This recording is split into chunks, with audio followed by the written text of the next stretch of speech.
What day is this? It's Mail It In Friday. Yeah, well, the dude abides. This is OverDrive with Hayes, Noodles, and the O-Dog on TSN 1050.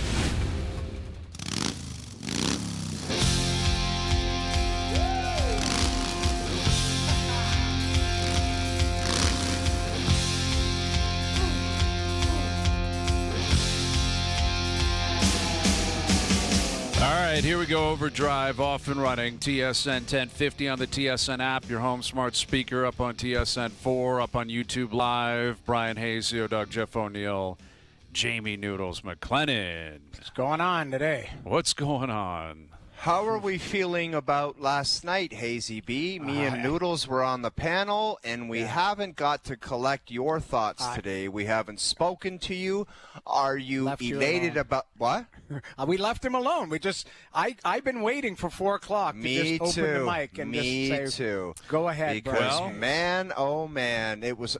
I almost forgot they won after the game. I was driving home and I'm like, they won. Positive Friday, they won a game last night. Aren't we supposed to be happy with the fact that the Leafs won and Matthews scored for the first time in 12 games? And, you know, I saw you guys with that stupid belt last night claiming I was licking it. What were you doing with that thing?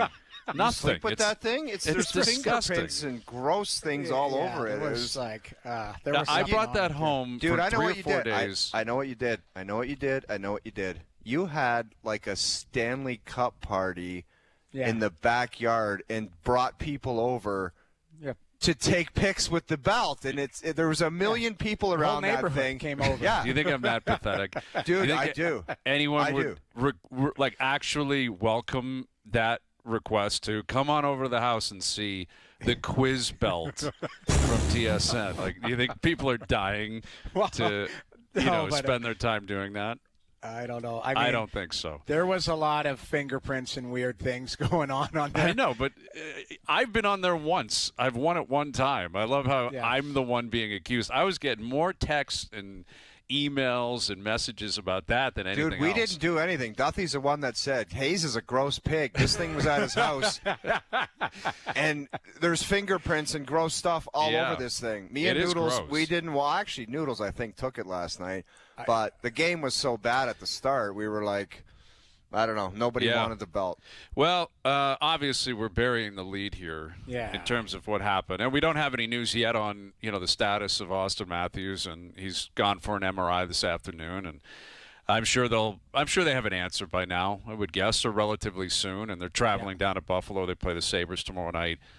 I think last night what that highlighted is what's always obviously been wrong and why the answer has been in front of us for so long, that this team is not capable of winning with the leadership that they have. And unfortunately, that includes, Matthews as well, because, I don't think he would have been flying in with his gloves off last night either if the, skate was on another foot. If that was Nylander that got hit, Austin was not dropping his gloves and flying in.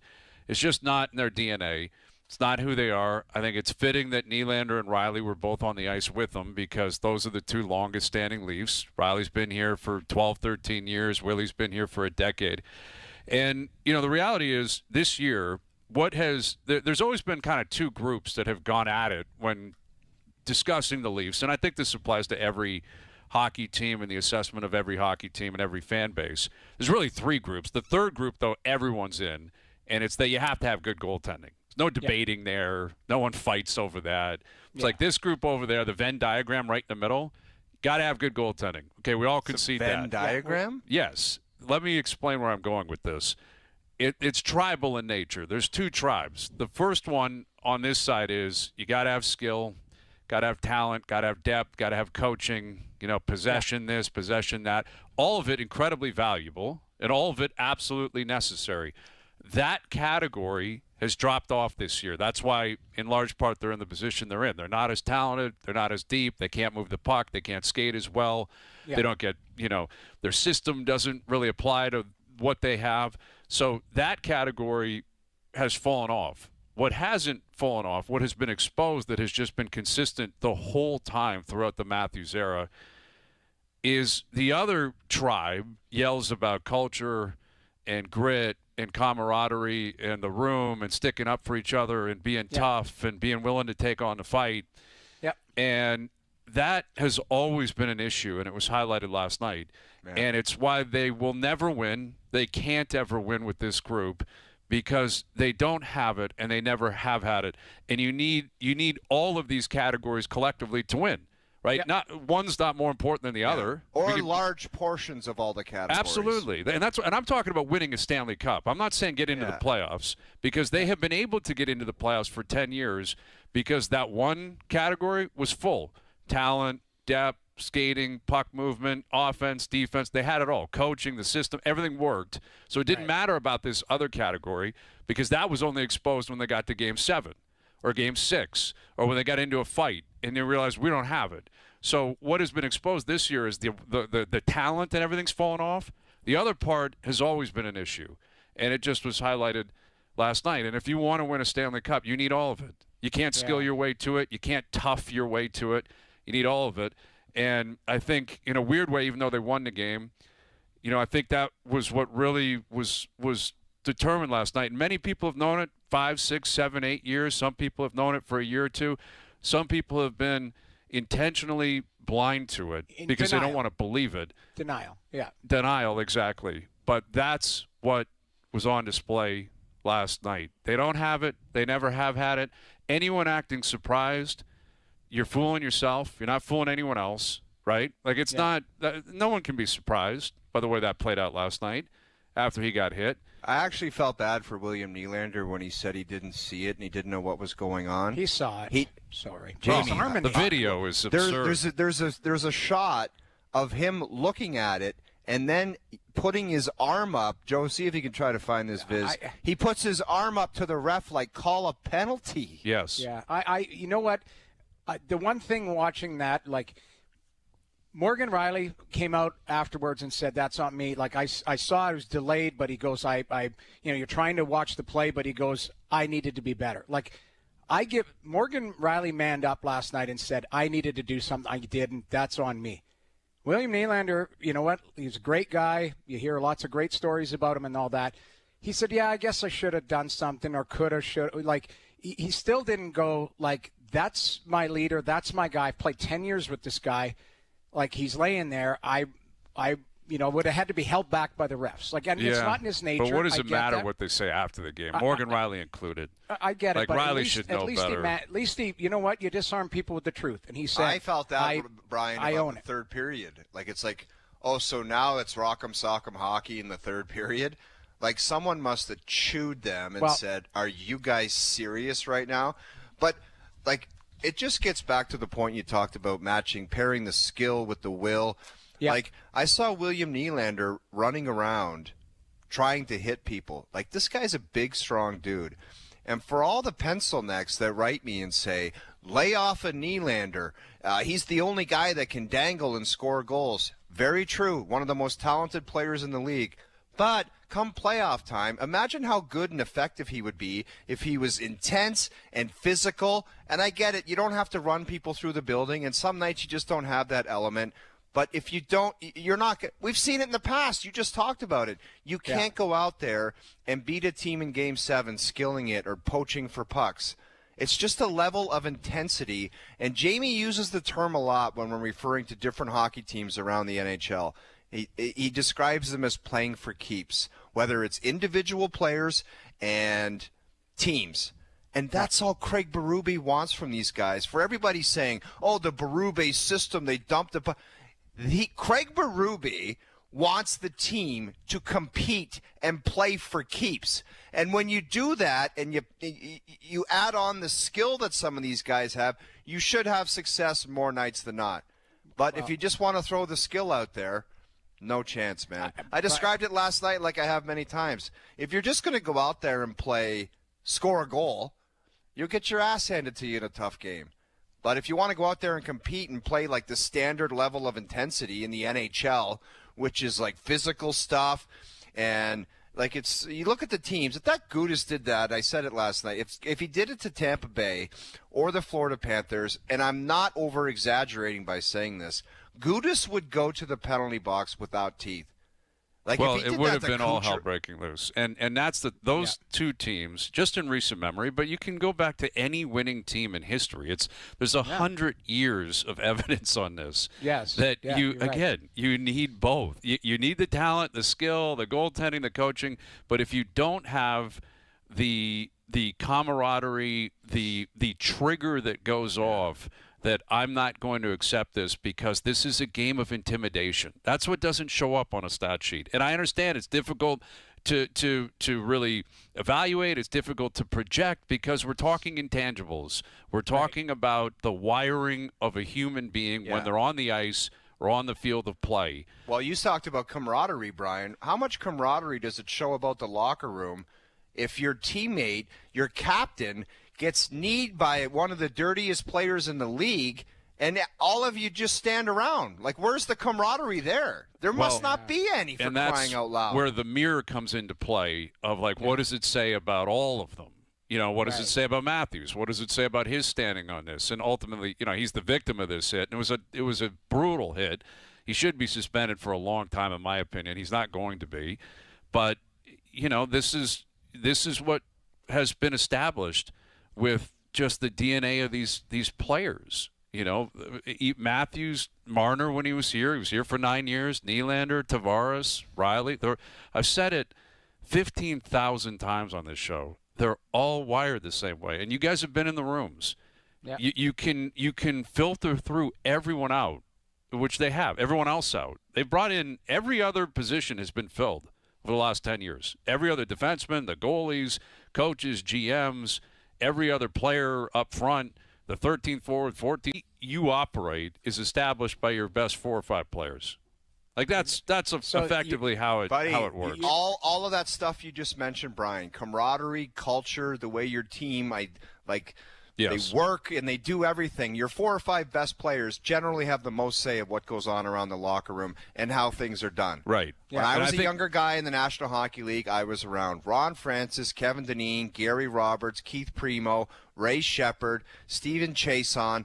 Like, there was none of that other. You had no choice with nonsense or just not being the camaraderie or whatever, because those guys would not allow it. Yeah, I mean, Brian, I thought you laid it out perfectly. You need a mixture of both. And when one isn't there, it exposes the other. And to me, that's what was exposed last night is, you know, whether you want to use, and I know this is a lazy word, culture or, you know, determination or, you know, fight back, whatever, DNA. Like, that's the type of thing where it gets exposed on something like that. And I felt bad for Austin Matthews. I really did. Like, it's a bad hit. Now, I hope that he's all right. It's weird. I woke up this morning going, I hope that's a Charlie horse, because he's built like a moose. He's such a strong man. Like, I'm hoping maybe he got a Charlie horse out of it. But again, I'm not a doctor. I'm not going to speculate. But I think it's the bigger picture. This guy's laying there and needs help to get off the ice. And Brandon Carlo's 6'8". He seems like he's a monster. He was on the ice like that, you know. Like I'm not. Again, you can point at Nylander and Riley. They were out there, and Hayes, you were making a better point. That's 9 years encapsulated. But like when you're on the ice and you see a guy, you know, it should be a no-go zone, and that's Austin Matthews should be a no-fly zone. He's a star player. Don't even think about it. Fourth-line player. Like, your reaction should be the same. Exactly. Like that was what the first thing I thought of. And if you look at it, because we've been so focused on Matthews going down, look at Radko Gudas. He gets up expecting somebody coming towards him. Like, he got up like going, I got one in here. Somebody's coming for me. And he was like, okay, that's got me. A lot it was like when, like we referenced it the other day when Lucic ran over Miller in Buffalo, and Lucic got up thinking, I'm in trouble here. Like, you know, someone, and no one came. You know, no one addressed it, and that became this existential issue down in Buffalo that they're just getting over now on Lindy Ruff's second tour. Right? Like, that was 10 years ago, and now again, it's not to be overstated. It's not. And now they're going to try to prove it, you know, and that's the problem. When then it's a poser move. It's fake. It's not real, and everyone knows it, and it was exposed. We were sitting there on the panel last night, and I said, guess what's going to happen in the third period? Max Domi's going to go and do something because he's going to show that he cares, and I get it. But I mean, in the other guys were going to – it's Jake McCabe with his gloves on at the end of the game punching somebody. I was like, okay, I get it. And Craig Barube, I wonder if he went in and peeled the paint off the walls. Like, his post-game interview was very measured, and it was scary. But he was blunt. He knows and, it. He knows it. But that's when a coach says, you got to have something happen at the time, that's as embarrassed as a coach could be as far as a comment. When you say things like it was so kind of beating around the bush because he didn't want to cause a you-know-what storm, but he was like, we believe in here that something should have happened basically right away. We would like 4 guys in there, and you almost see him shake his head. Well, let's play it. This is Craig Barube asked about the situation post-game last night. I mean, obviously, we should have had 4 guys in there doing something about it, but it didn't happen then, but I thought they responded in the third. It was, a good response there, but, we all would have liked everybody to get in there right away. Did you have any conversations with the team on the bench or in the intermission about responding? Yes, I did. So did the team. Yeah, so, he you know how he's wired and how he would have reacted clearly and what he's looking for. And, I mean, it brings us back to having him on part of the season. I remember asking him, how do you think your team's going to respond to, some heavy teams in the division? And, it's because we keep saying, it's not the same as it used to be. And it's not the same as the 80s and 90s. But the core elements of the game have not changed. Watch that Buffalo-Tampa game. It's still a physical game. It's a game of intimidation. It's a game of, the messaging being a two-way message, one to the other team and the other parts of the league, but more so the messaging internally. That you go over those boards, you got people that have your back, and that's again, they're not going to the playoffs this year. There's clearly personnel issues, and they've got to get more speed and talent and puck moving. All that kind of stuff has to be addressed. It didn't change because of last night, right? But to me, that was almost the last stop on the train. Anyone that still is saying, "Wow, this core group can win a championship," I just don't see it. I don't think they can. Can they get back to the playoffs? Yes, because you just need talent in many ways to get to the playoffs. But to win, the book is out there, man. It's been written. It was written by the Panthers, written by Tampa. It's been written by teams for 100 Chicago, years. LA, yes, you name it. for 100 years, right? man. It's very simple stuff, and it's tough to do. Not everyone's wired that way, but that's the core of the organization is that. It's so if you're Brian, what do we have 15 games left? Let's call it 15. Yeah. Let's get the exact number because I've been butchering 16 it games. for 2 days. 16 games left.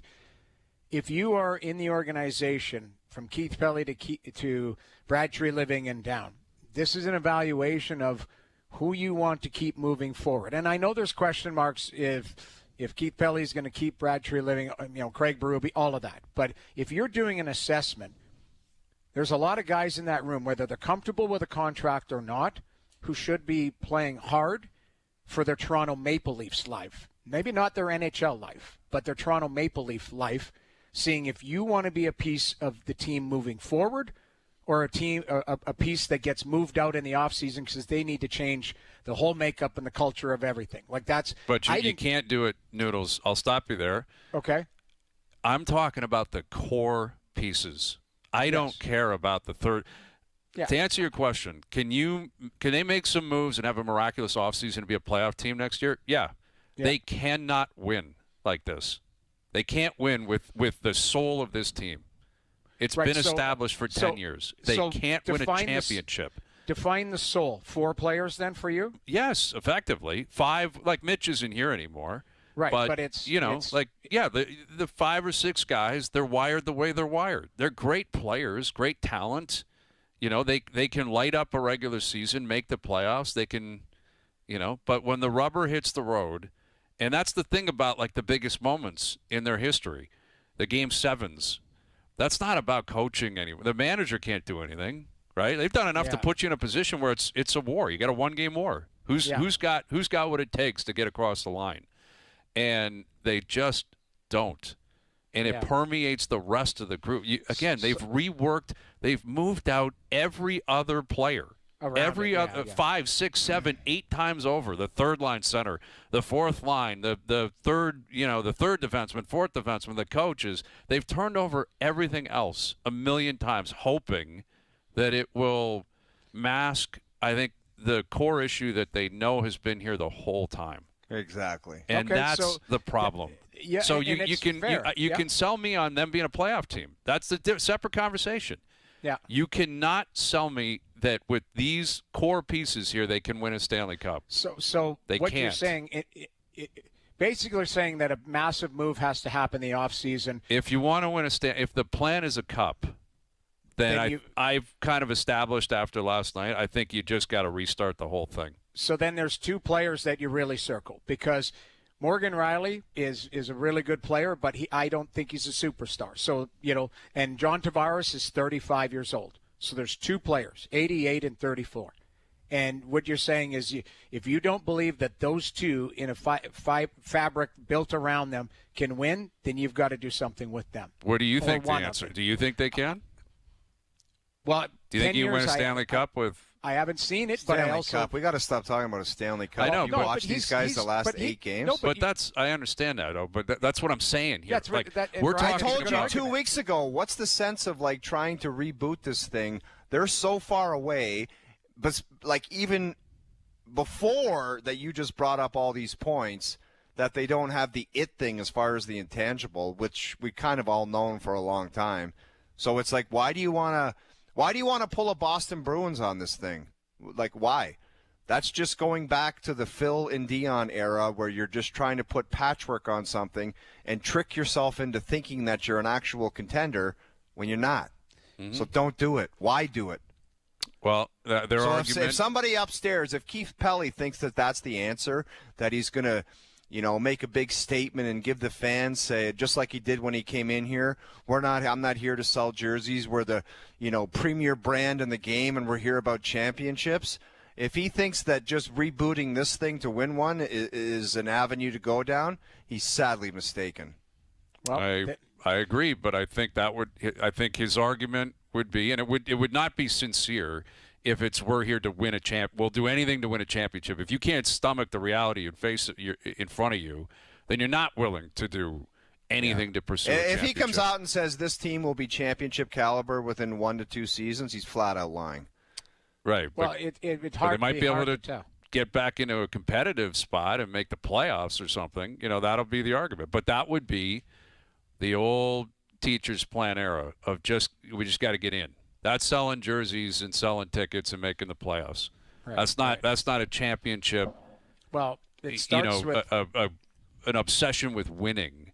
It's an obsession with being competitive. It does start with the word culture. You create it and say, and who's leading it, and what are you establishing in that room that it's non-negotiable, and this is how we're going to play. This is what we need, and it starts with your top players, and that's. You look at other teams that have established that, and then guys just buy into it. For years, I remember, Joe McGinley went to Boston. He said the culture was already set there because Zdeno Chara, Patrice Bergeron, into Brad Marchand, all of those players, they were already set. And now they'd won. They had the luxury of winning. But, you just plug into a culture that organization had set for many years. Chara had set the template of how that team works, how they prepare, what is expected out of that group within that dressing room. That's the something, and that comes back to that word. I hate saying it because I think it's just a buzzword, but it is a true thing. It's an intangible that the analytics people don't agree with as much, but it is true there. Culture of a team means a lot. You step into a dressing room, you have to conform to the culture of that room and who's leading it. And that's something that might have to be looked at. Yeah, on top of talent. Well, and all picks the other and things prospects. And you laid out the buckets. Laid out the buckets. Yeah, Craig just put up on TSN his top 50 prospects in the game right now. It's not one Leaf on there.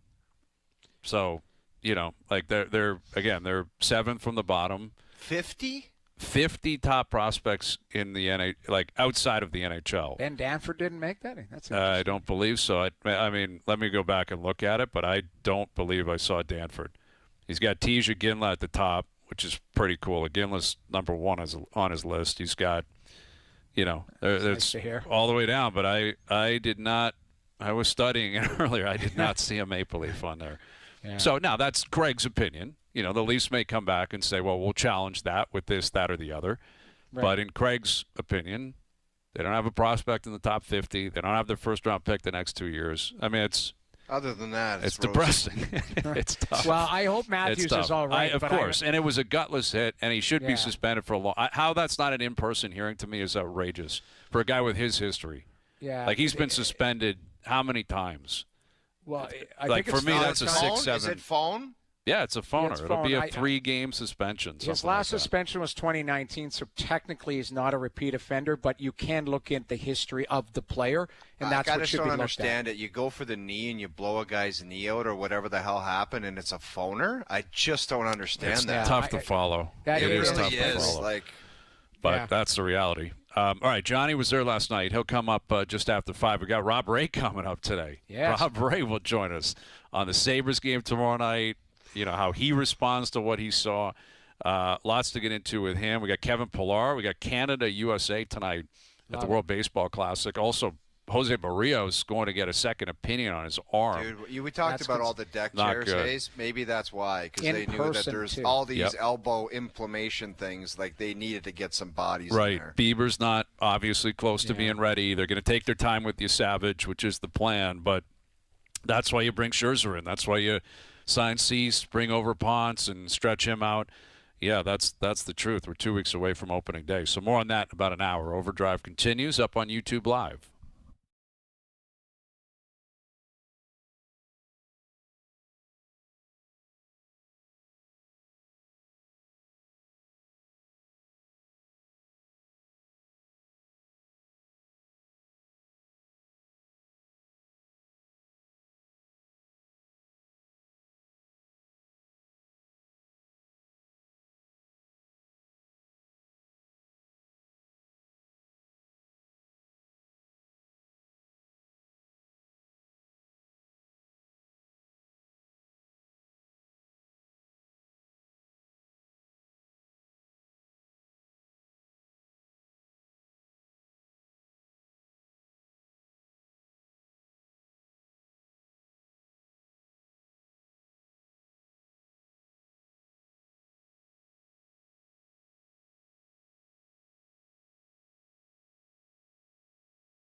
The road to March Madness continues on TSN and TSN Plus. It's almost time for the Masters on TSN. Tomorrow on TSN 1050, your Toronto Maple Leafs hit the road to Buffalo to take on the Red Hot Sabres. Coverage starts at 6 p.m. Matthew scores! Hear it all on TSN 1050. The Leafs live here. Now, back to Overdrive with Hayes, Noodles, and the O-Dog. My bad habits lead to late nights, sitting alone, conversations. Just a shout out to all the Americans who want to float the articles out there that the Leafs stink and this was the last straw. Austin Matthews will be returning to the USA. He's not absolved from all that stuff we were just talking about. He was one of the main characters, right? He was a part of getting horse-collared by Sherratt and laughing about it and just not responding the same way. Like, he's been a part of all the things that we just talked about.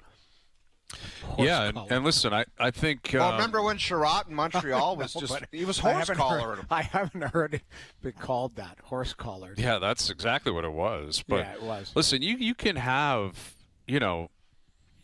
Gretzky wasn't running in, fighting and stuff. Like you can have a guy or two. But Wayne was the best player on the ice. No, and that's the thing. Yeah, but my point is, like, if you want to fire those articles out, go ahead.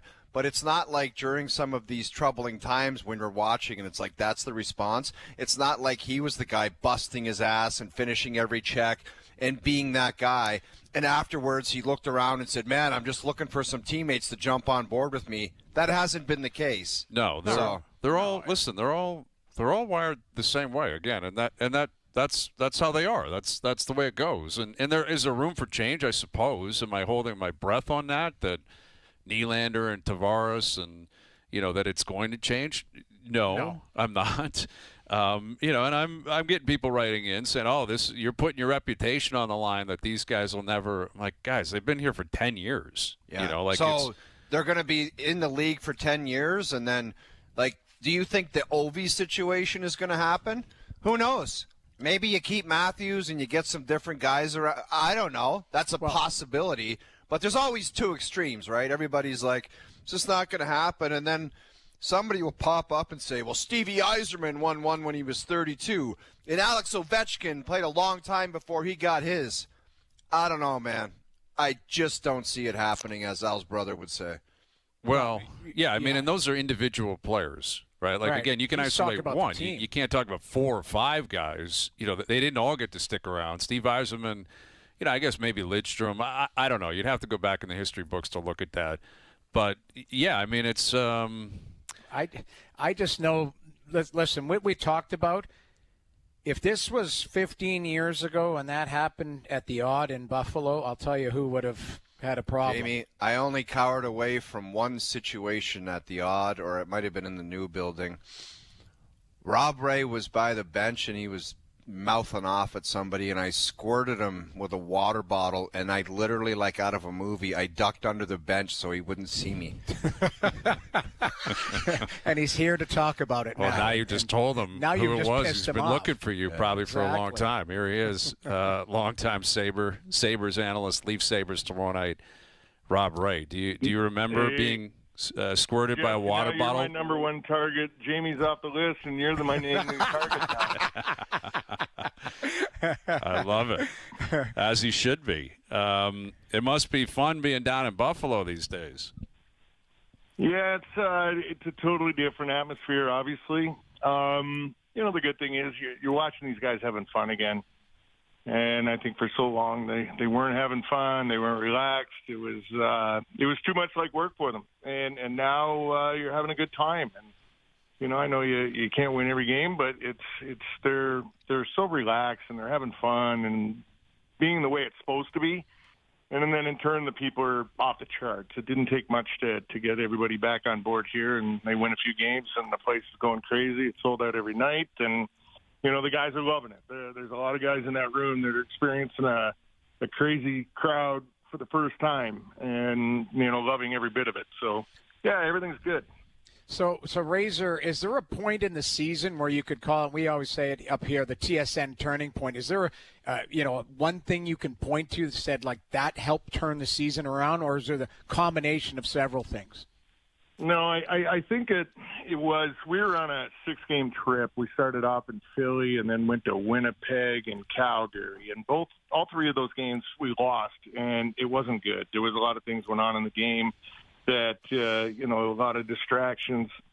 And I give the guys credit because after that, this third game, they were like, hey, it's us.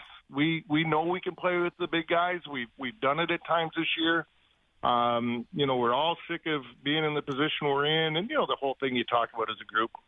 And they got it turned around. And there was a lot of talk at that time about the general manager change. And, at the end of that trip, after we won 3 in a row, they let Kevin go, and Jarmo came in. And I'll tell you, whatever he said, he went in and was blunt, and he was to the point. And when he walked away after that conversation with the guys, they were looking, they go, hey, we got a leader here. This guy's going to lead us. And, they haven't taken the foot off the pedal since. So, combinations of the guys themselves kind of realizing, hey, enough's enough, and, having somebody in charge that they believe in, and it was just a total, perfect storm. Razor, there's been a lot of great things happening, the turnaround, but the games I've watched, and Jamie would pump the tires of this position because he's a goaltender and he believes that all goaltenders are the reason teams win, and basically that's it. But, like, watching them, they get a save. Like, we're in the past, like, they could play well and they just couldn't get a save and they could get no momentum. Like, how big is that save that they're getting now, just as far as helping them win games?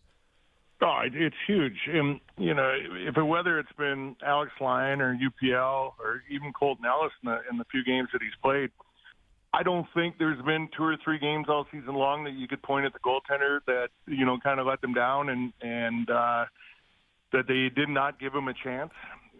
Every night these guys are being called upon. They're coming up huge. In the rotation right now, they know they're going to play every other night, and, they're getting lots of rest. But, no, these guys have been sick and coming up with huge save after save after save. And, just even in times, there's been games when we've kind of dominated teams, and then there's other games when it's kind of like back and forth and, just kind of waiting for that break. And it just seems like everything that we get, every time we get that break, it's after a huge save or a big flurry in our end, and, we escape it, and then, bang, we get down and score. So, yeah, it's got a big part of it. I don't like admitting goaltenders have a big part in anything either, but they've been awesome. Awesome. Razor, obviously last night there was a big to-do in Toronto with the Matthews injury and the lack of response. Like, when I'm sure you saw the play and the lack of response. As a guy who was just the ultimate teammate who would, stick up and defend his guys, what did you make of that whole scenario? Well, I put it this way, that they are not the only ones that have gone through that. We've done that a few times too. And, we were always critical of the guys not responding at that time and, using excuses, I didn't see it, or I didn't see what was going on, I didn't know what was going on, and they come up with a million excuses. But when it's Tage Thompson or Austin Matthews or anybody on your team that, things like that happen, Ben, you've got to be. It's got to be 5, not one guy, 5 guys. Or somebody should be held back from going over the boards. That's your meal ticket. So it's not good.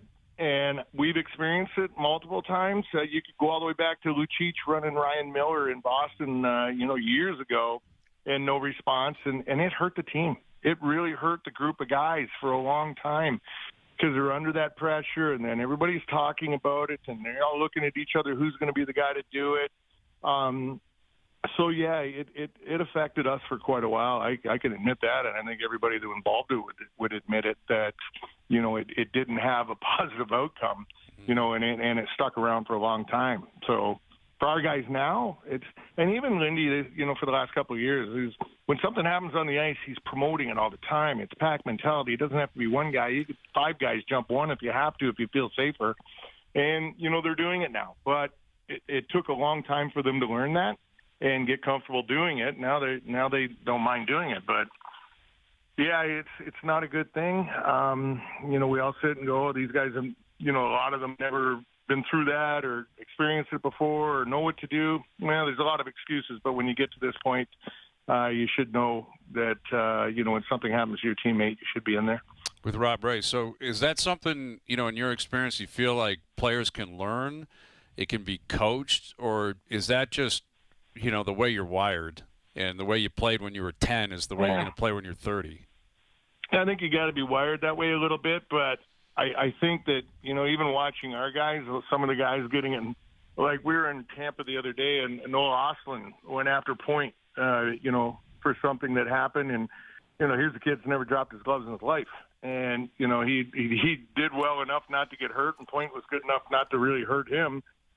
But I think it's just a matter, a lot of the times guys are hesitant to do it because they don't know the outcome or, maybe not comfortable doing it. And if you do it once or twice, then, you realize you're really not going to get hurt. There's nothing really bad going to happen, and it's really only a positive coming out of it. So, but on the other hand, these kids coming up through, whether it's junior or college now, there's not a lot of it happen. So, to be wired the right way, that when it does, and it's only happening once every 5 years, it's kind of tough sometimes to put all the emphasis on him, the players. But, I think it's always something that should be talked about.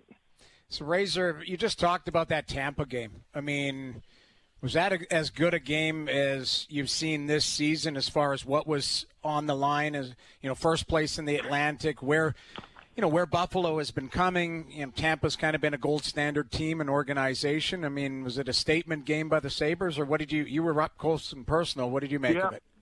Well, the game, we played them, I think it was just before the break and in Tampa, and we did well. And it was an overtime game and everything. But coming in here, everybody knew it was for first place. And, I give our guys a lot of credit, realizing and understanding the moment and willing to do what they did. I'll tell you, it was fantastic watching it. It was like every couple minutes, you're seeing a fight. The score, 8-7, and I can't even say the goaltenders really played that bad. It was just the goals were awesome. The fights were awesome. Just the intensity and the involvement was great. It was a total buy-in on both sides. So, yeah, I could take, a game like that, or at least maybe two of them a week, maybe the odd one to kind of calm it down a little bit. We were talking last night, we're halfway through the game, and I know the problem here. We haven't been in the fight yet. We got to maybe do something. So, because it kind of carried over in the San Jose game in the first period as well when we got the other night here too. Well, I mean, the Leafs are rolling into town tomorrow night, and the spotlight's on them because of what happened last night. I'm guessing, Pizzetta will play. Watch out, dude. Watch out tomorrow. But they don't have a ton of guys that are wired for I'm fighting. Talking about the scoreboard. Oh, you think the Sabres are going to pump the Leafs tomorrow night? Dude, that place has been a house of horrors for 20 years, even on the best days? Yeah. Did you see Tage Thompson had 5 one-timers in a row at the end of the game yesterday? His arms looked tired, and he was laughing as he skated off the ice, Razor. It was a power play right at the end of the first period, and Dalton just kept feeding him, bang and bang. And every one of them seemed to get, harder and harder. He started at 80-something, ended up at 92 miles an hour. His last one that he took. So he was laughing his head off coming up. Everybody was. The building was going nuts. Yeah. It's if they can get going and they can play a fast, wide-open game, they can be extremely dangerous, very dangerous on the rush. Tighter games, they got to feel their way through it. Like last night, 1-0, and then it's 1-1, but I give Washington a lot of credit. They really shut things down, and everything the Sabres – every opportunity they had to kind of earn after the first period, and they played a real smart game and just couldn't find the way to get that second one. But it's going to be like that some nights. But if you get into a game where a team's not willing to do that and just wants to play, man, this group can make you pay. Razor, we got to finish off with this, and I want you to just be totally honest with this, okay? Okay. Because you're an Ontario boy, and you're one of the toughest players that ever play in the game. And Brian was debating, he's going to come up with a list soon of the toughest provinces in the country as far as tough guys in the National Hockey League. Where do you think Ontario would rank? I mean, there's Proby, Ty, yourself, But there's people out there that think Saskatchewan might be the one that takes it home. Please give us your thoughts. Well, I'm gonna lean Ontario. I know it's sure as heck not Quebec. I never really met a tough French guy yet. When we were younger, the West, that was like where all those guys came from. Like that, the West was like, oh my God, the Western Hockey League was, it was crazy out there. So I don't know, man. There's a lot of guys that come out of the Ontario side that have been pretty tough and played a long time. I think maybe that separates it a little bit. Guys from the Ontario side maybe playing a lot longer than what those other guys do too. Yeah, that's going to be a good list, man. I'm telling you. Razor, Sandy McCarthy's a Toronto guy. Where was he? He was a pretty tough kid, wasn't he? Yeah, he was. Yeah, he was he was one of those guys that, for me, being a smaller guy, you didn't want to fight Sandy out in the middle of the ice because he'd just hold you out and you could swing all day long and you come 6 inches from his head. You had to get him up against the wall a little bit so you could break the plane of his arms and try to come in on him that way. But no, Sandy was a hell of a fighter. He was tough as nails. You just sit there and there's so many guys that you just kind of forget about. And then all of a sudden the name comes up and it's like, wow. And I always say one of the toughest I ever fought was Paul Louse. Remember Paul Louse? Oh, that guy was a lunatic. Oh my God! I put him, for me, in the top two. He wasn't a very big guy either, Razor. Him number two. Wow. He wasn't a very big guy either. No, but he hit me one night in Florida, and he hit me right in the forehead with my helmet on. The thing exploded. It was like in 3 pieces laying on the ice when we're done. And I'm like, what the? Popped every screw. He was a tough guy, really tough.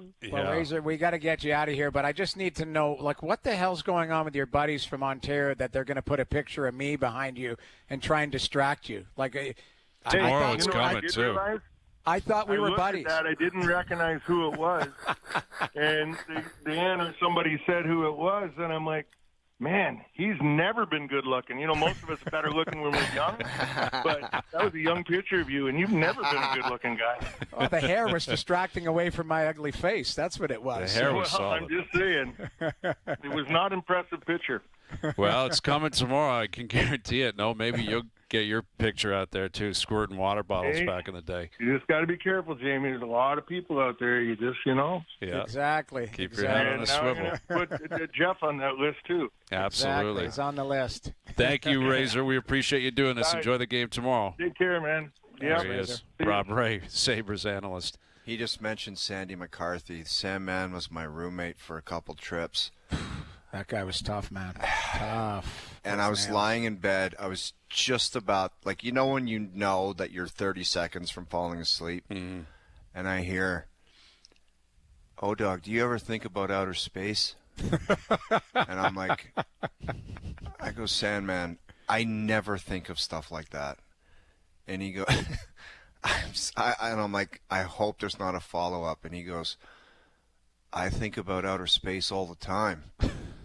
And I just rolled over and I said, I gotta I need my own room here. That's what you need. He's a deep thinker, man. Sandy McCarthy. Yeah, I love it. He thinks, deep man. thinker. Great guy. All right, thanks to Rob. We appreciate him doing that. Leaf Sabres tomorrow night. MJ coming up. Kevin Pillar coming up. OverDrive continues up on YouTube Live.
Back to Overdrive with Hayes, Noodles, and the O-Dog. But in Friday, brought to you by Boston Pizza, Canada's favorite sports bar. Enjoy $15 lunch at BP where you get an entree, a side, and a drink, and you'll get it all in 20 minutes or less. A fast lunch doesn't have to be fast food. See you for a $15 fast lunch at your local Boston Pizza. All right, we got Canada-USA tonight, the World Baseball Classic. Kevin Pillar coming up. And we're tracking the players. Corey Connors was on fire today, man. He had a great round. I believe someone picked him. Yes, you have Corey. Yeah, we'll do a full recap of our picks and where things are at. Give us a leaderboard, Joe, from the bridge. I want a leaderboard of who we picked and where they're at. Because I think I took Zondi, too. I don't know if you have Xander. I don't think he got picked. I don't know if he got picked. He might not have. Which is ridiculous because I would bet money I picked Xander. I picked him near the end. All right, we'll see. Well, I'll tell you in the next hour. We'll go back and check the tape because he looks dynamite. Like he's back, and if he's back, that is a massive, massive, storyline on the PGA Tour. So more on that into the next hour. Overdrive continues. TSN 1050 and on TSN 4.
It's Mail It In Friday. The plant called and said if you don't come in tomorrow, don't bother coming in Monday. Woohoo! 4-day weekend.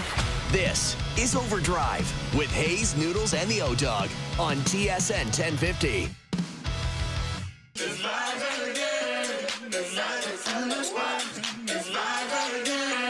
Are you guys familiar with one of the new phrases out there? Aura farming? Okay, I've heard of it. I don't really know what it means exactly. I have an idea. I think you're just like farming out a vibe. You know what I mean? Yeah. Okay. I think Like that at a stinky bar? old At the Windham bar? Clark. Not just anywhere. I think that stinky old Windham Clark was aura farming the other day. You guys tell me, watch this, Windham Clark sitting down with Kay Adams, and you tell me if you think he's aura farming. Go ahead, Joe, from the bridge. I mean, sometimes it's nice to have a week-long girlfriend, you know? You just... Oh, yeah. I'm just kidding. I'm just kidding. Wyndham, are you kidding? I am kidding. But no, it's I haven't found the right one. And I think when you find the right one, you lock it down, okay? Can you talk to me about this? Because you've switched it. I mean, you're not talking about, this is like a couple times. You're just bouncing all over the place, swiping left and right on these drivers. We're still talking about drivers, right? Yes. Okay. Everyone's wondering what you're going to settle on. I'm on TaylorMade right now. You know, I'm going to give a shout-out to Adrian, the fitter for TaylorMade. All right, he did an amazing enough, job. But I just Don't think stutter that's some aura farming. Okay, so he's trying to send a vibe out to Kay Adams. Is that what you're saying? I don't know where he's like, there's nothing wrong. When you float out, there's nothing wrong when you're at a tour event with having a week-long girlfriend. Yeah. That is just looking for, you're looking for. Well, Kay Stuff. Adams has Some stuff, put a exactly. bunch of guys in spots where they have started talking and been like. There's a bunch of football players who have been What, she aura just puts them farming. in their place? Well, I think she's a very good-looking woman, Kay Adams. She's very good at what she does. She's a phenomenal talent, like really, really good broadcaster. And I get the impression like there's more than just Windham Clark out there. Aura farming or whatever you want to call it. But I don't even think Wyndham's going to play on the weekend. I haven't seen his name on a leaderboard in a long time. He's in a weird place, man. Very weird place. But I got to give you credit, right? I will give you credit. And listen, why don't we do this quickly out of the gate? MJ going to join us here in a moment. But the Overdrive PGA Picks brought to you by TaylorMade, which is exactly what Windham Clark has in the bag, right? It's time to find your new fast with the QI4D drivers, TaylorMade's fastest, most fittable drivers. Learn more at TaylorMadeGolf.ca/QI4D. You do have Xander. You snuck in Xander at the end with one of your 2 or 3 pack picks in a row, which is greasy. The week before, you traded me a guy that was +9, and you took the leader of the tournament. Yeah, I got rid of the Potgieter. And anyway, here's the thing. I got jammed because I took Morikawa with my first pick, and he withdrew. So I feel like I got to be able to grab somebody here. But you have I'm sorry. Like, it's 80-80 if you get – I can't get Sepp Straka. I can't jump on Sepp. I wanted Sepp. I thought I took Sepp. You sound like me. You want to – that's stinky Sepp Straka, man. He's atop a lot of leaderboards. He can play golf. He bunts it around and just makes putts, and he's good. Listen, you're in a very good spot. You have Ludwig Oberg. He's in the lead right now at 11 under. Xander's at 10 under. I have Cam Young. He's at 9 under. So that's my pace car is Cam Young. You got Corey Connors at 8 under. You got 3 of the top 4 right now. I am loving that leaderboard. Are you guys able to add one as we go along here by the end of the show? Do you want if you wanted to add one, bonus? you would have to have called me immediately watching Morikawa. You can't let the tournament unfold, and then you're going to pick Baldy Sepp Straka? No way. I'd like Sepp. I'd love Justin Thomas is on fire again today. That's cool to see. Jordan Spieth played well. Take JT. Okay. I'll You're take gonna have JT. Him. What's and he who at? Are you taking? He's at 7 under. Oh, doesn't get anyone. Mine's an injury replacement. Mine's totally ethical. Yeah. I mean, it's almost mandatory. mandatory. That's not really ethical. If a guy gets injured, you're screwed. You know what? We've got the perfect guy coming up because he knows about what's fair, what's realistic numbers. Johnny's reasonable. Bring him in here. We got Mike Johnson on the line. Okay. There he Johnny, is. This guy is a fraud, as you know. Morikawa stepped on the second tee and blew his back out. So Hayes is pissed about it. And now today, he wants to replace him with a guy in the leaderboard. Where should that guy be statistically on the leaderboard for Hayes to be able to have him on his team? Besides my first nothing. question, guys, is there a precedent for an injury replacement in your league before, or is this a first-time deal? There is now. Yeah, we're establishing it now. First time right now. Oh, this Johnny, is the first precedent. time. This is the precedent. Well, then exactly. You have to go. Cannot be a guy in the top 10. Cannot. Okay. Outside the top 10. That's what 11. you're telling me. Yeah. The 11th pick. You're getting the 11th guy, whoever that is. Give me some time. That's I'll being tell you later in generous the because, hour. I mean, better than taking Justin Thomas, who's like in 6th or whatever he's at, or, you got a guy You know who I'll who's, take? you can't be taking the guy who's 2nd. Dude, you're not picking. It's the 11th guy. Well, there's a tie for 13th. So here's who I can take. Victor Hovland, Jason. I don't want any of these guys. I don't want any. And it can't we'll be, figure it out later. It can't be T13 in the moment with holes left to play, so he ends up T9. He's got to finish the round. Okay. Outside So that's top the 10. problem. Because Koepka's out there and he's on fire, and I kind of want Brooks. Fleetwood's still out there. They're T13. All right, I'll take Spieth. All right, I'll take Spieth. He's in the clubhouse. Why did you take Tom? Giordano? Yeah. I'll take. Why didn't you Spieth. take your boy Tommy? Like Fleetwood, Tom? that's your guy. All right, I'll take Tom. I'll take whoever you guys tell me who I can take. That's your friend. He This is my guy. guy. You send him on a run. He is my guy, but he's still on the course. To like Johnny's point, he could end up T5 by the end of the round. So anyway, but let's not concern ourselves with this. I'll pick someone later in the hour. Johnny, you were down there last night for that Leaf game. They won. I mean, they actually won the game. They got a big 2 points last night. What was the mood like in the building when Matthews got hit? I mean, I don't know if the crowd was reacting the way that we were reacting. I think the crowd was reacting to Austin Matthews on the ice. And say what you want about Austin, he doesn't stay down. There's not even times in his career where he's taken a big hit or lays on the ice. Doesn't really happen with him. So I think the crowd was largely reacting to, oh my goodness, Austin looks like he might be hurt. Not every single one of every single one of us who watches hockey immediately thought, what's going on? Where is everybody? Where's the reaction? Where's the response? I don't know if that was the mood, Hayes. And I think they went and scored a couple goals in the power play. The game actually got kind of lively in the building in the third period as they played with more No intensity and kidding. Isn't that interesting when you work your nuts off and hit? I thought you said it well last night on the panel when we are celebrating this response.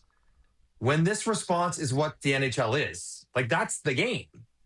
You don't get celebrated for playing the way you're supposed to play. That's how you have to play all the time if you want to be successful.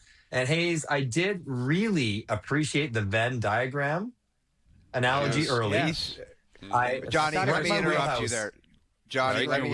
there. I was rattled because I know when he gets in one of his things and he's like, I got to talk for 5 minutes here and everybody else shut up. But he threw out the Venn diagram. And I was like, Venn diagram. Not Van. Venn. Venn. Venn. Right. Venn. Victor. You know it, Johnny. Venn. It oh, was really? glorious. What's the Venn diagram, Johnny? It's where multiple factors in a common equation and the ones that overlap are part of a similar result. Mm-hmm. Who the hell would use that on an idiot sports show? Brian Hayes used it at 4 Hazy. I thought it landed. And it was good. I thought it was perfect. Go ahead, painted out 2 buckets. What I liked about it, though, Hayes, is that the Venn diagram, the overlapping part, that you need to be successful is a sliding scale. Because what the Leafs have proven in the regular season, you can do a lot more with a bucket full of skill and a bucket that's not so tough on the grit or the jam or the juice or the whatever term we want to say there. But in the playoffs, that pivots where the skill is not as important and you need more of that, whatever you want to call it, grit, jam, juice, competitive spirit. And I think that's right. And I hate finding myself agreeing with you, Hayes, pretty wholeheartedly, but I'm like, I think that's right about. Yeah, it is. But Johnny, 10 my years, question, and they've shown they can be good, but I don't know if they can win it all. with this and with the culture that's been established by the top 5 guys. And it's not the top 5 guys aren't great people and great players and Hall of Fame players and maybe the most talented players of all time on this organization. But to have all 5 of them, as you've mentioned several times, wired so similarly, that is a challenge. You can have one guy wired like that, but not all 5. So, Johnny, how come yourself and a lot of the analytics crowd continue to believe of them being like Stanley Cup favorites, contenders, all of that? How did you not see through this and understand that it's basically wasn't even possible? Well, I mean, I think they got to Game 7 against the Stanley Cup winner. To suggest that they were miles away from being a Stanley Cup contender. I didn't say miles. That's a bit of a stretch. But think about this. Well, getting by that, they're and a then contender. another If you come round, and then another. second. Yeah, but like, you don't think they beat who did Florida play in the 3rd round? Carolina? Like, you don't think they can beat Carolina? Who's kind of wired? But I guess, Johnny, it was time and time again. Game 6, Game 7, big game. It was always an L. I get it. Yeah. I get it. And I think that's why they're not the favorite, but they were talented enough that the talent was so close to overcoming the lack of the other thing. It just couldn't quite get there. Yeah, and I was trying to, somebody was asking me about it this morning, and I was trying to explain it. Like, I was not a guy who fought. I didn't want to get punched in the face. Like, that's not fun. I was not good at it. But there's an idea that, you know what, people saying, well, Nylander can't go in there because what if he has to fight Gudas? That's not a good idea. Or Cowan. And, like, that's fair. But on teams where, and we've all been on this team, where you are so confident that even if you're the first to arrive, you're not going to be the last. That's the thing. I might be closest, and I'll fly in there and jump on Gudas, but I'll never have to fight Gudas because there's 4 more guys jumping on top of him too. We're all in it together. That's the thing. And it's not, again, Hayes, you sort of alluded to this. To me, this whole reaction thing is less about intimidating the Ducks or Gudas or whoever's going to make that play. And it is everything about saying how you feel about each other and how you are willing to compete for each other, put it on the line for each other, and get uncomfortable for each other. That's what matters. And I think that's the intangible, the culture, the camaraderie, whatever you want to call it. That's what matters in that situation. And yes, they responded. And yes, I think there would have felt a great deal of embarrassment's a strong word, but a little bit of embarrassment for how the guys that were on the ice for not having done anything. And they came out and did it again. But there's just something in that moment where teams, even when it happens with guys like me who don't fight, know that you just got to fly in there and grab somebody, and everyone's going to fly in there together. That's Tampa. Braden Point's in there, and Kucherov, and whoever's on the ice in that moment. Sam Reinhart, he doesn't fight, but he's in there. We talk about Buffalo. You guys just had Razor on. Buffalo last year was getting criticized for not sticking up for Tage Thompson in the exact same situation. Didn't see the heat hit, but your main guys on the ground, nothing happened. Look at them now. That's not why they're winning, but it's a byproduct of that kind of environment of everyone in it together. So I think that's the challenge. That was the frustration for Barube, for the players, for fans of this team, that it wasn't instinctive. Even if it's not instinctive in the individual, which I get because it wasn't instinctive in me. They're like, William Nylander's not instinctive to fight. But there is an instinctive element of we're in it together. So I got to take myself out of my comfort zone. And I know I will not be left alone. I will not get put in a bad situation when it comes to a melee, because we're all meleeing it together, including Joseph Wall coming down if he has to. Like, it just, we're all in it together always. And then you're sort of not at risk to the same degree. It just isn't instinctive with that group of players. So, Johnny, you're live in the moment there. Did you hear anything on the bench? Afterwards, Craig Berube said it was discussed, and I imagine there might have been a garbage can kicked or some words said in between periods. He even said himself and the team talked about it. In the moment, did you get a vibe of anything, or just because it was the end of the period, it kind of just faded out? Not a ton in the moment, because Gudas got off the ice, obviously, so the main culprit was gone.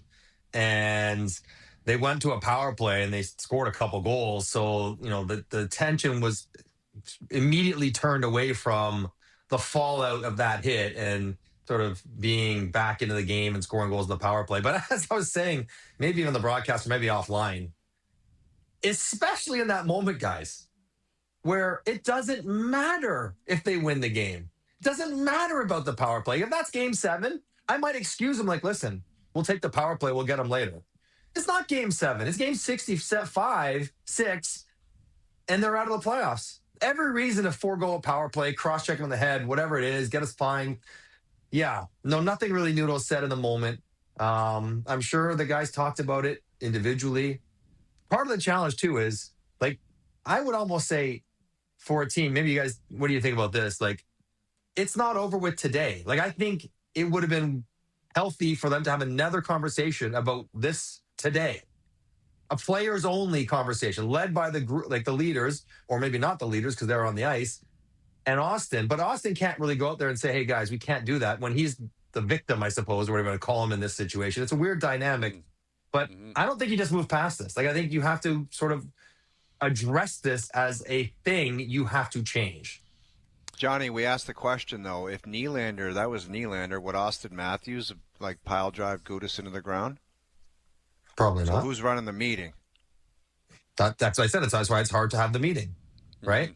Like, that's why it's tricky. I mean, I heard you talking about the guys that were on the team when you were younger and sort of leading by example. Like, Mats was my captain when I started. But he would be in there, and Stumpy would be in there, and Ty, of course, would, Dmitry Yuskevich, guys that didn't necessarily fight, Danny Markov, like, just everyone was just part of it. And you just sort of understood, like, that's how it goes. And when it goes down together, you're all in it together. And that, whether you fight or you don't fight. But yeah, that's part of why it's a hard chat, because Austin can't sort of say that comfortably. Yeah. So I don't know where they go. When you have those leaders, Johnny, that are involved, and that's kind of the standard of doing business, I think what that does is it gets the guys that are fringe or on the fence to say, for me to hang out with these guys and be a part of this, I at least have to bluff it. You know what I mean? Like, they're not just going to be like, that's not for me. They're like, if I'm going to be a part of this thing, I got to get in there and punch somebody in the head and act like I enjoy this when you really don't. You just got to go in and grab someone. You just got to get in the pack. Just get in with the group. And you don't have to be the ringleader. But if you're closest, you got to go first. And it might suck because you might, have to be in there a little bit for a second by yourself. And that's how it goes. And you don't have to win the fight. It's not about, it's not even about beating Gudas up. It's never, it's just get there.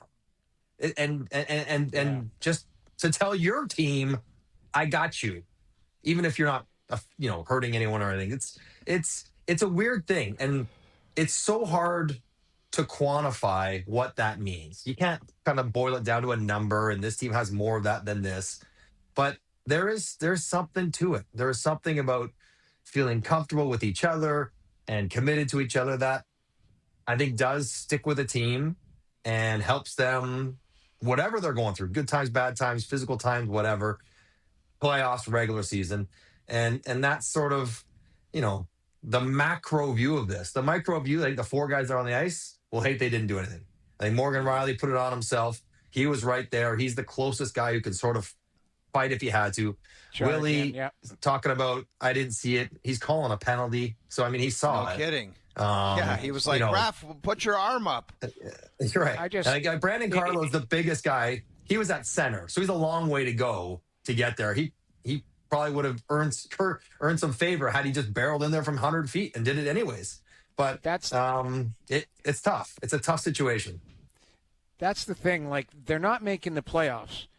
If Brandon Carlo buries in there from 75 feet away and runs over Gudas and accidentally hits a ref and gets suspended today, like, you know that he's at least laying it on the line. Like, the temperament of that group, and maybe the group's not that tight or whatever, but we've all played on teams where it's like, you're either a tight team or you know the difference between right and wrong out there. And I think those guys are regretting that today because they know the difference of standing up for a teammate regardless if your room's tight or not. And that, I don't know. I'm sure there's a lot of frustration there today, and guys having that. Just adding to the pile of what the season has already been. Yeah, ultimately. Right. Yeah. Right. But one other thought, guys. One other thought is that if this happens 2 games from now, I'm sure there will be a different response. If the same 4 guys are on the ice and Matthew Knies is the guy who gets hit, those 4 guys, or 3 of them, will probably go flying in there. But it won't change that it's not sort of instinctive to the group. It's a reactionary based out of the fallout of the embarrassment, regret, whatever it might be. But it's not instinctive to the group. And that's it has to be that way for it to really ring true. Right. And that is established by your mainstay guys, your best players. And that's why, I'm getting pushback. I'm going to get pushback. Like, oh, you don't think these guys can win. You could, like, Phil Kessel's an example. Phil couldn't, I don't think a team could win with that, like, 4 or 5 fills in terms of the way he goes about his business. Temperament, yeah. But he didn't have to be. Charge. Exactly. He went to Pittsburgh, and it's like, that's not dunking on what we're talking about. He went down there, and Sid had established the way it works, and Gino had established the way, and he was a part. And guess what Mitch Marner just did? That's not Mitch Marner's room. He's just joining what has been established. Could Matthews do that somewhere else? Yes, I believe he could. They can win. I'm not saying they could never win. I'm saying this formula can't win because it's been established. It's steeped in. Like it's been defined the way it operates here. And that answer has probably been in front of us for a long time. But unfortunately, it really became evident last night. And now they're in Buffalo tomorrow. They got to keep playing. And they still got to go through Anaheim. They go through Anaheim in a couple of weeks. And that'll be a built-up game. Sorry to interrupt, Brian. Like, what do you think? Now, Gudas is, by the letter of the law, not a repeat offender because his last suspension was 2019. But what do you think that falls in? Like, if it's not in person, like I thought 2 to 4. That's what I was thinking last night. I don't know if I woke up different today. I would love to hope that Matthews has a Charlie horse instead of a knee injury because he's such a strong man. And his leg was lifted up a little bit. Maybe the impact wasn't as harsh. But, what are you thinking, Johnny, just on the raw, like, penalty of the penalty? Yeah, I mean, I was surprised they didn't offer an in-person. Just to give it, like, if Austin comes out with a torn ACL today, like, you'd like to have that flexibility depending on what happens. And I understand it's been enough years where he's not a technically a repeat offender.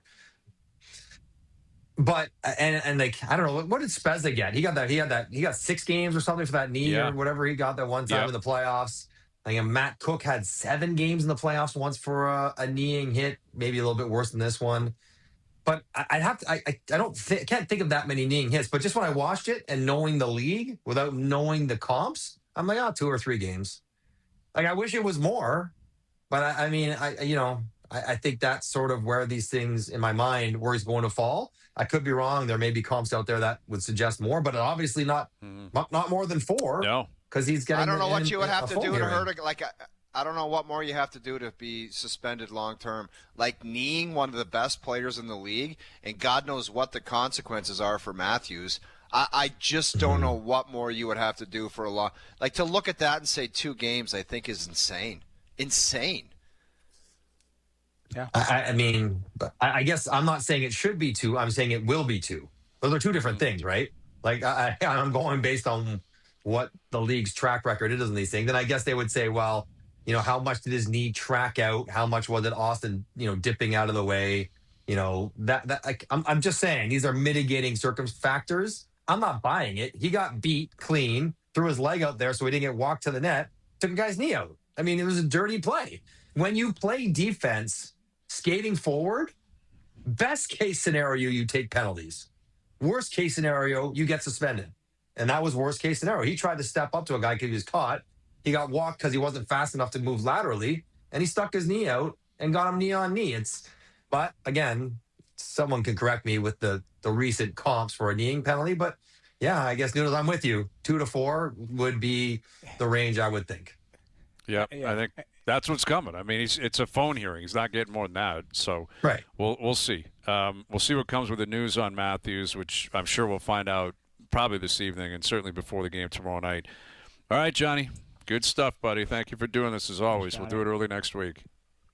All right. They won last night, and a whole bunch did. of guys broke their scoring slumps, too. Just Yes. super. Yeah, As an Bo afterthought. Grew, that was great. That was a great story, man. That kid plays hard. Bo Grew Well, was he's not great. a kid, but That was really cool. He's getting defensive zone starts and penalty kill and all kinds of stuff. And it's Good for him. not unfortunate for him, but his kind of shining moment this year doesn't matter. Totally overshadowed. Pizzetta in front of his parents fighting. Like, who cares? Like, it's just like not talked about at all. A win, 4 power play goals. None of it matters because Johnny, the bigger story is the bigger story. Sorry to interrupt, but we were sitting on the panel. Pizzetta, 2 seconds in, drops the gloves. Great fight. Parents there, emotional in that. 7 seconds later, they give up a 2-on-1. And like, you're like, that was, somebody said, I think after the first period, they were like, yeah, that fight sparked the team. I'm like, no, it didn't. They give up 19 shots in the first period and gave up a 2-on-1 7 seconds later to Seneca, who walked right into the – but like Pizzetta, I was happy for him, but it was like that didn't get the emotions and the juices going. No, there was only one thing that ultimately did that, and it may have cost Matthews. We'll see, if he plays again this year. It was All right, Johnny. Really, it was the second intermission. Whatever happened the second intermission. Yes. Yeah. And we'll Clearly, see if it carries that forward. sparked We'll them. see. Bottle that the rest of the year. Let's see what happens. Yeah. All right, thanks, buddy. Mike Johnson joining us here on the Maple Toyota Hotline. Red Tag Days are here with the all-electric Toyota BZ. Goes from 0 to 100 in just 5.1 seconds and charges from 10 to 80% in just 30 minutes. Drop by Maple Toyota today. Best bets later in the hour. OverDrive continues on the TSN app.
Tonight on TSN 1050, your Toronto Raptors take on the Phoenix Suns. Jumps it down! Take that with you! Coverage starts at 7 p.m. Got it! Hear it all on TSN 1050. The Raptors live here. Now, back to Overdrive with Hayes, Noodles, and the O-Dog. Yes, he's a 360. All right, Millen Friday brought to you by Boston Pizza, Canada's favorite sports bar. Enjoy $15 lunch at BP where you get an entree, a side, and a drink, and you'll get it all in 20 minutes or less. So fast lunch doesn't have to be fast food. See you for a $15 fast lunch at your local Boston Pizza. Best bets later in the hour. We've got some Blue Jay news today. Jose Barrios going to check his arm out, I think, in Texas. And that's a second opinion, and Tommy John is being thrown out there. It doesn't mean it's going to happen, but it's certainly concerning. We know that Bieber is not going to be prepared to start the year. But that's probably secondary news for the WBC tonight because we got Canada versus the U.S. We need a win, don't we? Got to have a win tonight. We need a win tonight. Like, we don't need to get kicked in the junk. Yes. What was it? Women's Olympics, hockey, men's? Yes. That's enough. Listen, the U.S., not surprisingly, a massive favorite tonight. Like minus 1,000, which to me is a bit rich considering the way the Americans have played. Well, where would Canada rank versus Italy? Like, doesn't Canada have a shot? I don't know. They're in the quarters. They won their pool. Like, let's ask Kevin, right? Let's bring him in here because we got Logan Webb and Mike Soroka tonight, and there he is, longtime Blue Jay, longtime Major Leaguer. He's got a podcast out now. There's Kevin Pillar. What's happening, Kevin? How we doing? We're doing well. Do you see this as David versus Goliath tonight or what? I wouldn't say quite David versus Goliath, but I think Team Canada has a definite uphill battle to beat Team USA. I think Italy surprised, obviously, the world, right? And obviously surprised Team USA. And I think them giving that second life is going to really, really motivate them today. And I expect them to kind of take care of business pretty easily. Don't get mad at me. I love Canada. I love what they've been able to do. Obviously, they won their tournament, or their pool play, but the U.S. is just so deep. It's only a matter of time. When you have that much talent on a roster, it's only a matter of time before it just clicks. Yeah. What do they need, Kevin? Gross. Like, is it do they need just a masterful pitching performance, or like against that lineup, they must need somebody to go out here and just be a heater for a long time out there on the mound? Well, I think the roadmap to victory was shown with what Team Italy did. I think you kind of just got to chip away and try to score some runs early in the game, and then the pressure kind of amounts on Team USA. I think that's something that people aren't really understanding too. When you're that heavily favored and you go down in a game like that, every individual player on that team starts to feel the pressure a little bit, and that's what Team Italy did. They put some pressure on them. They added on. Obviously, Team USA, with the amount of talent they had, were able to make that game a little bit close late in the game, but it was a little late for them to make a comeback. So it's going to take a little bit of some heroics from the pitching side. Fortunately for them, they do have a guy in Michael Soroka who's got, obviously he's a bona fide major league pitcher. He's not like a guy who's going to be scared of the moment. He's familiar facing these guys. It's not like you're asking a guy who was in Double-A last year to go up against Team USA. This is a guy who has the utmost confidence in his ability to get these major league hitters out. He's got to go out there. He's got to put up some zeros. Team Canada has to score early and then allow the pressure to kind of mount on Team USA, especially given they were given this gift to even get into this, second part of the tournament. Right. Well, like Mark DeRosa, who we've had on a bunch, he's a great interview, and he was a Blue Jay in the past. He's been with MLB Network for a long time. Like, he has taken some heat and about whether or not he knew they were getting through or they could get through or possibly be eliminated. And then he came out and said, no, I always knew, which I'm not sure is accurate whatsoever. But in terms of legacy with the Americans, like, we've tried to figure out what this WBC means to a lot of countries. It seems to be pretty big in Japan. It seems to be pretty big certainly in the Dominican and Puerto Rico. And, it's grown to an extent up here in Canada, although they're finally out of the group stage. So tonight would really put it on the map.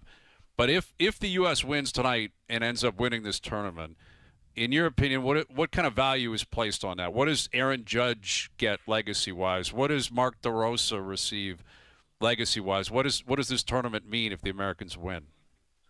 Well, I think all will be forgotten for Mark DeRosa in terms of, him potentially speaking out of turn. And I obviously played with Mark when he was in Toronto and I was just a young kid. And, throughout my career, I stayed in touch. And even more so now that I'm kind of entered the media world, he's been nothing but great to me and gracious with his time and, been a resource for me. And it's very unfortunate in today's day and age when you misspeak or you misunderstand maybe the rules a little bit. It's something he's never really going to be able to run away from, and it's very difficult. The rules of this tournament are a little bit confusing and, it's a shame because it's going to follow him the rest of his career. And I don't think that's a fair thing. So, as a fan of Mark DeRosa and obviously an American, I'm hoping that they can win this tournament and all could be forgotten for Mark DeRosa.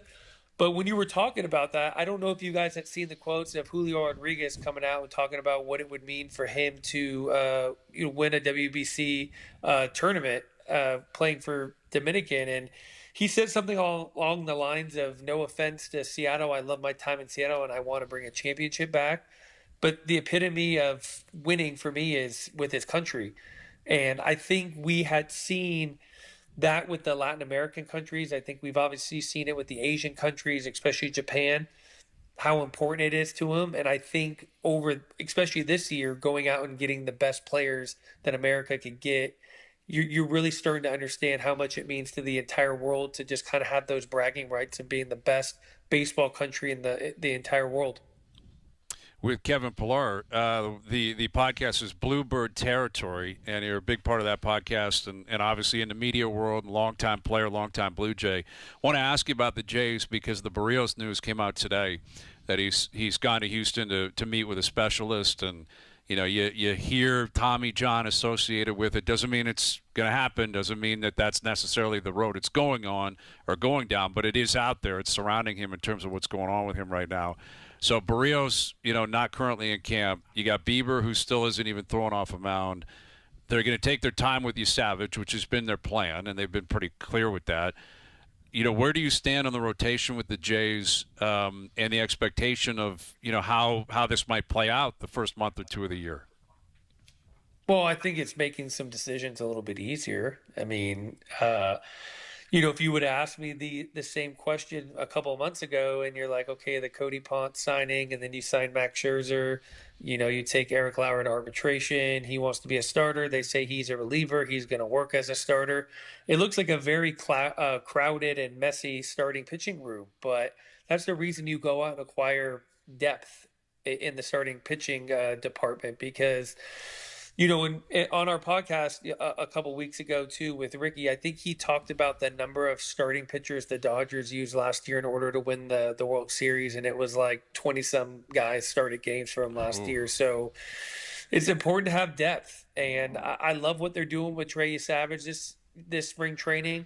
I know it's hard for Blue Jay fans to kind of understand what they're doing, and there's obviously got to be a level of concern if you're not fully aware of what they're trying to accomplish with him. I mean, this is a kid who was pitching in the minor leagues last year, not very far removed from college.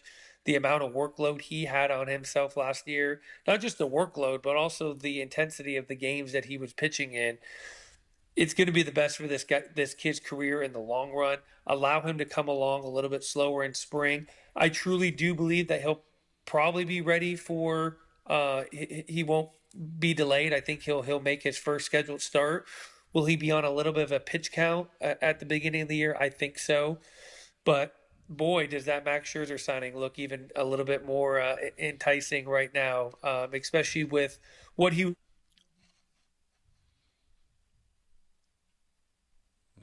flashes of the velocity being back and ultimately going out and throwing 4 no-hit innings. It's going to take a lot of guys to get through the season this year. I think the Blue Jays have done a really good job of going out, signing guys like Max Scherzer, Cody Ponce, but, also keeping guys up until this point, Barrios and, Lauer happy as well too. But, I don't want to overreact until he gets there because they said it was just inflammation and it could be more than that, but I think you've got to allow him to go see the doctor, which I'm actually right down the street from where he's at. So maybe I'll try to get down there and get a little inside scoop on what's going on. Yes. I'll get the Love breaking news. I'll go into Meister's office and be like, what do you got? But hopefully it's not Tommy John. Hopefully it's, like you said, it's just a little bit of inflammation, something he can, miss a start in spring training and then allow himself to kind of build back up. But the Blue Jays just have a bunch of very interesting decisions they have to make of who's going to be those 5 guys that break camp that are going to start. Are they going to go 6-man rotation? Because I know they're opening the season with 7 straight days. Do they piggyback a Lauer and Trey Yesavage to kind of cut down on Yesavage's workload? But I think it's never good to hear one of your guys going down, especially from everything I had heard. He had been throwing the ball pretty good. So, Kevin, outside of what's going on with the pitching staff, Vladdy had an unbelievable second season last year. Now Bo's not here. What do you expect, or what is your expectation for Vladdy this season? Coming in, he's obviously the man. He's got the contract, but what would be reasonable for expectation for him this year? I think he's going to build off of what he did in the postseason last year. I truly believe that he is going to take the next step in terms of the power department and being a little bit more of a home run hitter. And it's difficult because he is such a pure hitter. He's a guy that you expect to be right around that 300 mark. He has the ability to hit the ball the other way. He has the ability to take hits and hit tough pitching. But I think with Bo Bichette not being in that lineup, I think he's going to be asked to do a little bit more in terms of the power. So I do expect maybe the average to come down a little bit, but I do expect the power to get up there a little bit more. I do expect him to be kind of in that 40 home run mark. But a lot of that's going to be reliant on who's going to step up in the absence of Bo. Is it going to be Addison Barger? Is it going to be Alejandro Kirk?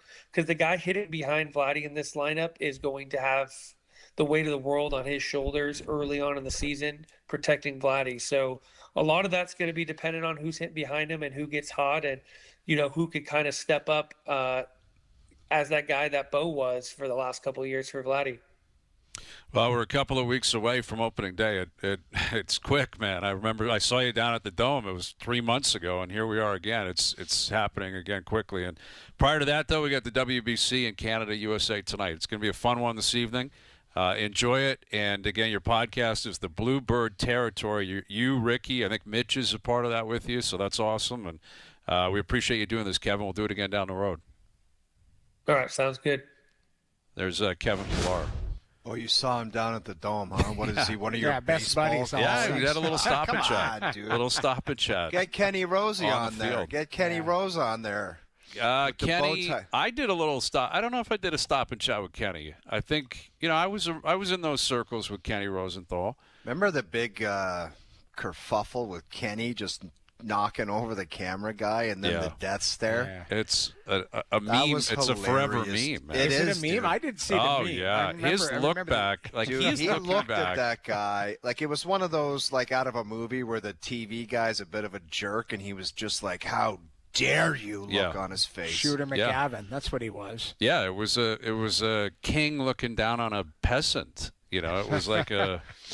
How could you? And the How poor could you dude with the camera. He was. What was he holding? A camera or a water? Yeah. Well, because someone was doing the Gatorade splash. Yes. So Kenny got out of the way and pushed the guy over, Kenny and was then pissed. Kenny looked back like, "How dare you?" So well, we've had Kenny on. We had Rosenthal. It's funny, like when the Toronto teams are in the World Series, NBA Finals, you can get anybody on, right? Like we had Barkley on back in 19. Remember, we had a bunch of monster names on when the Raptors were in. You try to get them on now, they're like, no, we're not coming on. He just showed it. Like, he doesn't even help the guy up, knocks him over, and then staring at him like, how dare you run into me? Yeah, wasn't a good look for Kenny Rosenthal. Like, look at this guy, like, how dare you? Look at him looking. And then he's Come like, on, get out of my way, dude. That little hand gesture right there was like, you're a piece of garbage. So godless. And then resumes the interview immediately. Yeah. Raptors in action tonight. Phoenix in town. They're favored, but it's not going well for the Raptors. Leafs in Buffalo tomorrow. The Players, Mail It In Friday, brought to you by Boston Pizza.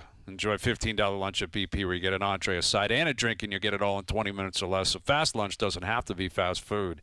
See you for a $15 fast lunch at your local Boston Pizza. Come back and recap the players, get to our best bets, and I will make an injury announcement. I'll make it official, right? It might be Spieth, it might be Thomas. Dude, we already said it's 11th or like that's it. That's as high as you're going. Tommy Fleetwood. Let me look at it, and I will establish. And when you're done, looking at it, I want an updated leaderboard when we come back. All right, updated leaderboard coming up. OverDrive continues up on TSN 4.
Now, back to OverDrive with Hayes, Noodles, and the O-Dog. Give a quick little shout out to the lovely ladies at Hilda's Sewing in Collingwood. Going away tomorrow, and I was in a pinch, and I called just out of a whim. You guys know what I'm like. If I want something done, I kind of get a little bit antsy. And they said, bring it in, and we'll do it for you, and we'll get it to you before. She said, we close at 5, and I'm leaving. So if your daughter can come and pick it up, then great. I did it. Lovely people. Hilda's Sewing. If you need something sewn, Shout out. Go to Hilda, here on Ontario Street. I love it. Okay, there you go. Hilda, love it. Actually, it's Hilda Sewing. I don't know. Hilda Sewing. That's all about it. Google it. You'll find it. Yeah. Jogs my memory because I did let something pass that you said earlier this week or last week, and I kind of had a Nylander moment where I let it go without jumping. Oh, that's ignorant. Well, now it's a Nylander moment where you don't jump in. Riley moment, a Leaf moment. I should not use. Anyway, what did I say that went over your head and you just were like, "What did he say?" You said you got track pants tailored. Why are you getting track pants tailored? Well, why are you think doing about that? it, you idiot. Think about it. I know why. Why? I have a 36 and then 22 inseam. That's what it is. Yeah. My jeans right now are 42-30. We used to have 40-30. Remember that was one of our hats, 40-30. 30. Dude, this guy blew past the 40. Dude, those are circus carny pants. Those are wild pants. But those are jeans. There's no elasticity there. Dude. Track pants move, dude. Unlike you, I've got an ass of an athlete. So when I buy some sweatpants and stuff, they're made for Patrick Ewing. Because to get around my ass, they've got to be 12 feet long. I got to get them chopped up, maybe taken in. You're taking the feet? Okay, you're taking the length in. I see. Yeah. I thought you were blowing. Yeah, it was. Yeah. Okay, I got you. That's reasonable. Best Bets powered by FanDuel. I'm on RJ Barrett to have a big night tonight. It just feels like I'm going 20-plus. You got to play a little bit of juice tonight. I'm not betting a game because I don't know why the Raptors are 5.5-point favorites. The way they're playing, I wouldn't touch the game. But I think RJ has himself a night at home tonight. Best Bets powered by FanDuel. Must be 19-plus, physically located in Ontario. Play responsibly. All right, I want to play this one clip because someone just sent it to me, and it's worthy of it being played on a day like today. Let's just end the show with it. Play the clip and the show's over. Do you know what got to clip react. I'll come back. Well, we'll come back and close it. But this is a clip when Leaf fans talk about nostalgia and what they love and what they want. This is what they see when they close their eyes. Coasting home to victory here in Game 1. Anderson comes in. Gilmore was hit inside the line by McSorley, and this is going to draw Clark and McSorley into a rocket. They're throwing punches. Oh, Clark is nailing McSorley. Now McSorley comes back. Gilmore was hit inside the line. That's why Wendell Clark is Wendell Clark, man. Right Dude, there. Look at Easton Cowan. You don't think people had like a little love on for Easton Cowan last night? Yeah. Like, I love it. I always say, white-collar people walk through the doors there. They want blue-collar stuff on the ice, man. It's just, and listen, Wendell's a special breed, man. Yeah, it is. Like, Wendell's a different cat. Yeah. But, Gudis is tough. Marty McSorley is tough. And when I played in Carolina, everybody always said, the people in Carolina, all they want to see is hits and fights and rough hockey. So do Canadians. So do the people that go to the Maple Leaf games. Yeah. What a great Notice call how the crowd was the crowd was buzzing in the they're up 4-1. It was game 1. The game was over, and McSorley, it was a dirty hit too, and it just that's when Gilmore was trying to get to the other bench and get to Melrose, and it was what a night that would have been to be in the building. Leafs win game 1. Gretzky in town. Clark, McSorley, crazy how good that would have been. Yeah. All right, there you go. Good stuff. Good stuff. Leaf Sabres tomorrow night. Let's see what we got. Raptors Suns tonight. The players. I'm taking Spieth. I'll just take Spieth going into the weekend. I want to be on that train. All right, Jordan Spieth. There's my injury replacement. Thanks to everyone behind the scenes for helping out. We appreciate it. Everyone for tuning in today. TV, radio, podcast, web, and up on YouTube live. We're out of here. Enjoy your evenings. Enjoy your weekends. We're back Monday at Windham Clark. You're a little snake. 4 p.m. We'll chat then.